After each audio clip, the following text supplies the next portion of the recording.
The DA has today unveiled yet another billboard bashing the ANC. This one highlights the Eskom crisis. eNCA's Janke Tolmay is on that story. She joins us now live. So, Janke, we all know we're in the middle of a power crisis. So what's the point of this DA billboard?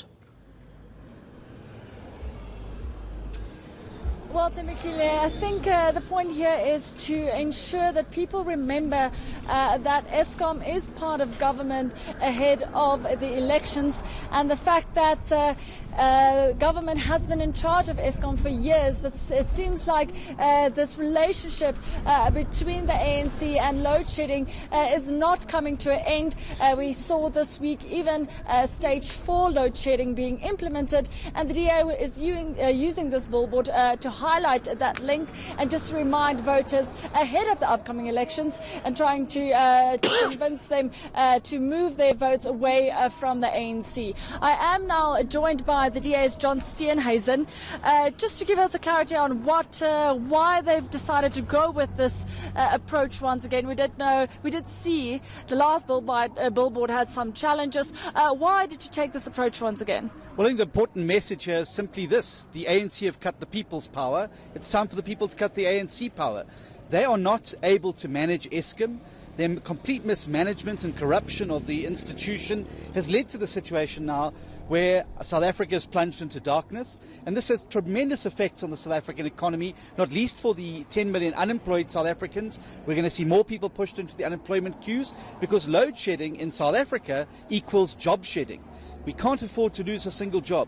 The President's plans that he announced this week as well are insufficient to deal with the crisis at Eskom because they simply do not give the opportunity for independent power producers to get involved in the generation side. He's wanting to break it up but keep the state monopoly. And the person he's put in charge of all of this, Mr. David Mabuza, is exactly the man who ran his province into the ground. This is hardly a vote of confidence in Eskom. It's hardly a vote of confidence in the ability of the ANC to solve this crisis.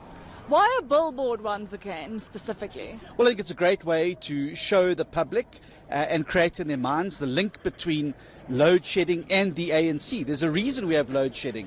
That reason is not technical, it's not economic, it's because you've had a party in power who just simply is not able to manage public utilities. It's time, if you want to solve that problem, to address it at source, and the source of that problem is the ANC.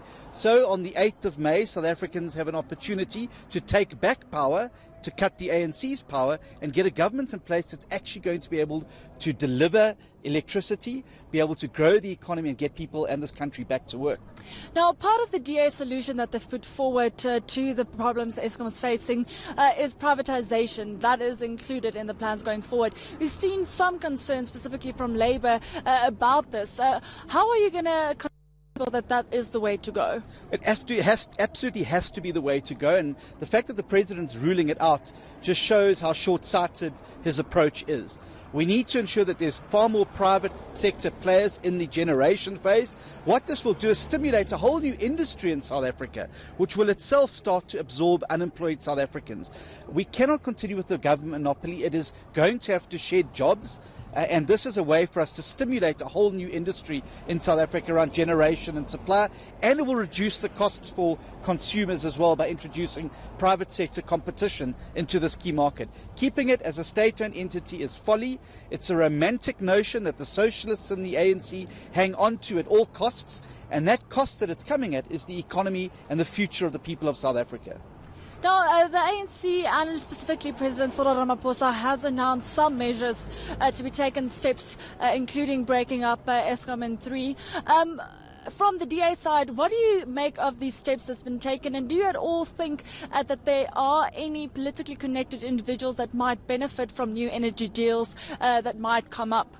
Yeah, sure. I mean, there's always a risk when you go into these things that there may be abuse of the system, but I have no doubt that with the right accountability mechanisms and the right oversight over these processes, you can ensure that you have fair play and that people are allowed to enter the market of electricity without barriers and without political connections. But what cannot continue is the current status quo. It's not working, it's never going to work, and the longer that the ANC hang on to these socialist pipe dreams, the longer the people of South Africa are going to suffer. Okay, thank you very much. There we have it, the new billboard. A little bit safer, if I can say that, not as controversial as the first one, but still putting the ANC in the light of killing the lights in South Africa, and definitely making the link between load shedding and the ruling party ahead of elections. eNCA reporter Janke Tolmay, thank you. Coming up,